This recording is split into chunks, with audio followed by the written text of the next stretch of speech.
On the morning of November 28, 2023, two police officers arrived at 259 Exning Road in Newmarket, Suffolk, United Kingdom at exactly 9:20 a.m. They were there for a scheduled follow-up visit with Mrs. Taiwo Abodunde about a domestic incident that had occurred the previous day.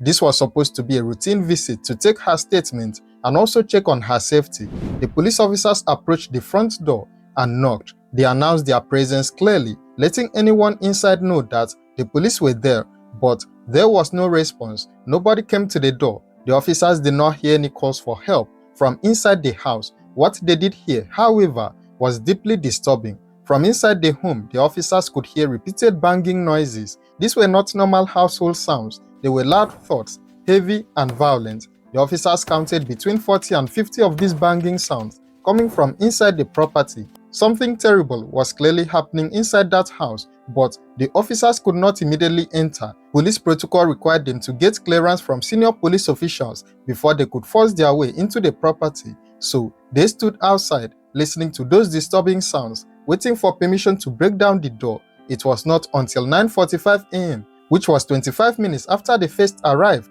that they finally received clearance to enter. When the officers finally entered through the front door, they were confronted with a scene of absolute horror. Lying near the front door was the lifeless body of Mrs. Taiwo Abodunde. Her skull had been smashed in. The injuries were so severe that the officers immediately knew she was dead. A post-mortem examination would later reveal the full extent of what Taiwo had suffered in her final moments. She had sustained catastrophic brain injuries. Her body showed injuries that were consistent with being stamped on repeatedly. Her ribs were broken from the force of someone stepping on her with brutal violence. She had also been strangled until she lost consciousness. But the most shocking weapon in this murder was a skateboard that belonged to the couple's son. The skateboard was covered in blood and fragments of Taiwo's skull. The blows delivered with this skateboard had been so violent and so forceful that the skateboard itself was damaged from the attack.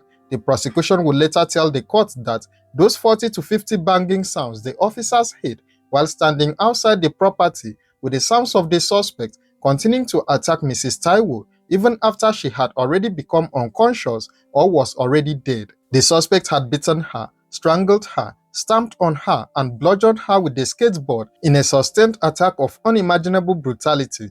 48-year-old Olubunmi Abodunde, who was Mrs. Taiwo's husband, was arrested at the scene. When officers took him into custody, he appeared to be having some sort of mental episode, so he was taken to the hospital for medical evaluation before being taken to the police station for questioning. During his interrogation, Abodunde claimed in his statement that he had acted in self-defense. He told the police that his wife had subjected him to physical abuse for a number of years. According to his statement, on November 28, 2023, they got into an argument and his wife ran at him with a knife. He claimed he grabbed the knife to defend himself and ended up cutting his hand in the process. The police did find that Abodunde had a cut on his hand, which seemed to support part of his story. However, when they searched the area around Taiwo's body, they found no knife anywhere in the vicinity. If she had really attacked him with a knife, where was the weapon? The absence of a knife completely undermined his claim of self-defense. But to understand how this tragedy happened, we need to go back to the day before the murder. The day before Taiwo's death, there had been a domestic incident at the couple's home. Taiwo had called the police to report that her husband had assaulted her. When officers arrived at their home in Newmarket, Suffolk, they found Taiwo with a split lip. She had been injured by her husband.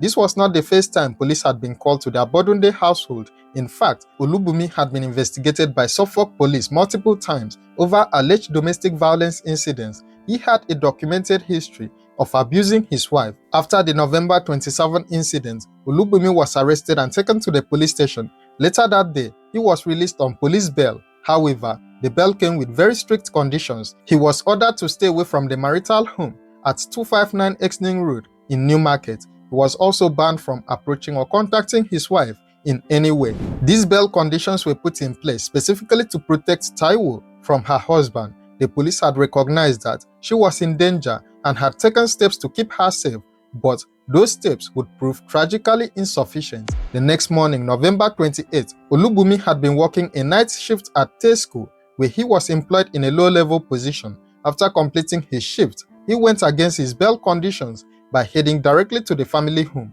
He claimed he needed to pick up his mobile phone, but what made this even more suspicious was the timing. Taiwo worked as a healthcare assistant at a care home. She had been working an overnight shift and was on her way back home that morning. CCTV footage would later show that she arrived home at approximately 9:12 a.m. The court would later hear that Olubunmi was fully aware of his wife's shift pattern. He knew exactly when she would be coming home. The judge presiding over the case would later state that it seemed clear Olubunmi was not just there to pick up a phone, he was waiting for a confrontation with his wife. Unfortunately, only Olubunmi truly knows what happened when Taiwo walked into that house at 9:12 a.m. But within just 8 minutes between 9:12 a.m. when she arrived and 9:20 a.m. when the police arrived, he had brutally murdered her. When the police finally entered at 9:45 a.m. and found Taiwo's body, they also found Olubunmi still in the house. He was immediately arrested for her murder. Olubunmi Abodunde and his wife Taiwo had moved to the United Kingdom from Nigeria in 2022 with their 3 children. They had been married for 17 years, but it had been a troubled marriage from early on. They were both from Ekiti State and had met in 2004 at a church camp. According to family members, Taiwo had initially been reluctant to enter into a relationship with Olubunmi, but he had pursued her persistently until she eventually agreed to marry him. The marriage had been marked by frequent disputes, particularly over money and bills. There had also been accusations of infidelity, with Olubunmi constantly accusing Taiwo of having affairs. He was described as extremely jealous and suspicious throughout their marriage. When they moved to the UK in 2022, the couple hoped for a fresh start and a better life. Taiwo was able to find work as a healthcare assistant at a care home in Cambridge, while Olubunmi, however, struggled to find work in his profession. He had trained as a civil engineer in Nigeria and had been a respected figure in his community. He had even served as a local councillor, and there was a street named after him in Nigeria. But in the UK, he was unable to find work in his field and had to take low-paying jobs just to get by. This likely added to the tension in the marriage. Taiwo was working and contributing financially, while Olubunmi felt frustrated and diminished by his inability to work in his profession. Family members later revealed that Olubunmi had even withheld Taiwo's academic certificates for a decade out of jealousy, trying to prevent her from achieving financial independence. Olubunmi was initially charged with murder and was due to go on trial. However, after a jury had been sworn in and the trial was about to begin, he changed his plea to guilty. He admitted to murdering his wife. The case was later heard in court, and during the proceedings, Olubunmi's defense lawyer tried to argue that the level of violence displayed was completely out of character for her client. She suggested that the medication he had been taking might have impacted his behavior and caused him to lose control. This result showed that Olubunmi had ibuprofen, vitamins and steroids in his blood following the incident. However, the prosecution pointed out that there was no medical evidence to support the claim that any of these medications would cause someone to act in such a violent manner. The defense lawyer herself admitted that no medical evidence would be provided to support this claim. In his sentencing remarks, the judge described Taiwo's killing as ruthless, violent, savage, and heartless. He told the court that Abodunde had lied to officers, claiming his wife had tried to attack him with a knife and had tried to beat him, but no evidence was found to support any of these claims. The judge stated that there had been no self-defense at all on Abodunde's part. He sentenced Olubunmi Abodunde to life imprisonment. He must serve a minimum of 17 years before he can even be considered for parole. Given the brutality of the crime and the fact that he murdered his wife while violating bail conditions that were specifically put in place to protect her, it is possible he may never be released. Taiwo's family was left devastated by her loss. Her twin brother Kehinde provided